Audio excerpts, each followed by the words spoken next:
Hello everyone, welcome back to the channel. I don't usually talk about personal stuff online, but there's something I've been carrying for years, something that still keeps me awake at night. This isn't just a story. It happened. To me. And to my family. It started when we moved into that house. It was the summer of 2018. My father had just retired, and my mother wanted a quieter place. City life had worn us down, noise, rent, chaos. We wanted peace.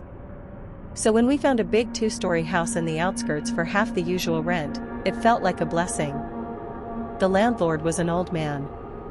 He spoke softly, almost like he was afraid of his own voice. He said, "Just keep the windows closed at night. The air carries sounds here." We laughed. Thought it was an old man's superstition. The first few days were calm. The house had this faint smell, old wood and something sweet, like burnt sugar. The stairs creaked like they were breathing. But that's what old houses do, right? On the third night, Mom woke me up. She said she heard someone whispering from the kitchen. When I went down, everything was silent. Just the sound of the refrigerator humming.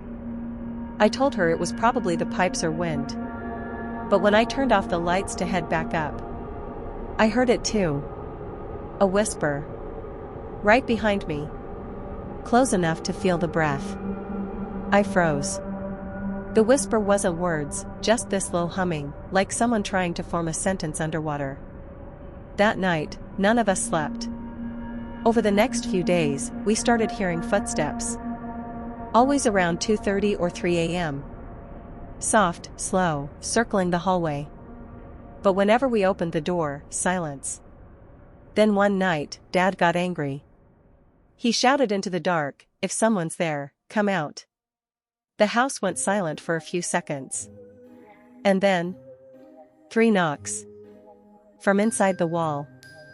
That sound changed everything. Mom started praying every night. Dad kept the lights on in the hallway. And I started recording sounds on my phone, just to prove to myself that I wasn't losing it. When I played one of the recordings the next morning, I nearly dropped the phone. Because under the creaks and wind, a voice whispered my name. Asif. I didn't tell my parents. Didn't want to scare them more. But the house wasn't just whispering anymore, it was mimicking. One evening, Mom called me from the kitchen. "Asif, come help me with the dishes." I walked in, she wasn't there. The sink was off, lights off, no one in sight. When I told her later, she swore she never called me. That's when I realized, the house didn't just make sounds. It listened. It heard us. And it learned. We started hearing our own voices echoing at night. My father's cough, my mother's laugh, my own footsteps replayed hours later like a recording stuck on loop. Then came the smell. Rotten flowers. Like lilies and something, dead. It seeped from the walls. We called the landlord. He came, looked pale, and said quietly, "It's awake again." He wouldn't explain. Just left without turning his back to the stairs. That night, the whispering turned into talking. Low, broken sentences, like a radio between stations. I could make out a few words. Stay. Don't leave. It's lonely. We packed the next morning. But before we could leave, something happened that I'll never forget. Dad was downstairs loading boxes. Mom and I were upstairs getting the last suitcase. Suddenly, we heard Dad screaming. When we ran down, he was gone. The front door was wide open, and the living room lights flickered. We searched for hours, inside, outside, the yard, the road, nothing. Not even footprints. Police searched for 2 days. No sign. They assumed he left. But we knew he didn't. Because that night, around 3 a.m., we heard him. His voice. Calling my name from inside the walls. I pressed my ear against the plaster. And I swear I heard breathing. Mom broke down after that. We moved out the next day. A month later, I went back with a friend. I needed closure.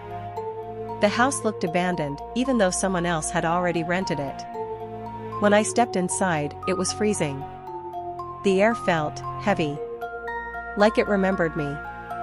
My phone started recording by itself, camera on, without me touching it. And in the playback, I saw something behind me. A figure. Standing at the end of the hallway. Still. Almost like my dad. But the face was blurred, wrong. I ran. Never looked back. It's been years since then, but sometimes, when I sleep, I still hear whispers, through the walls, through the floor.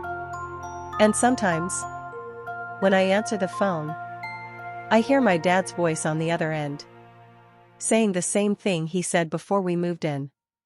"Don't worry, son. It's just the house settling."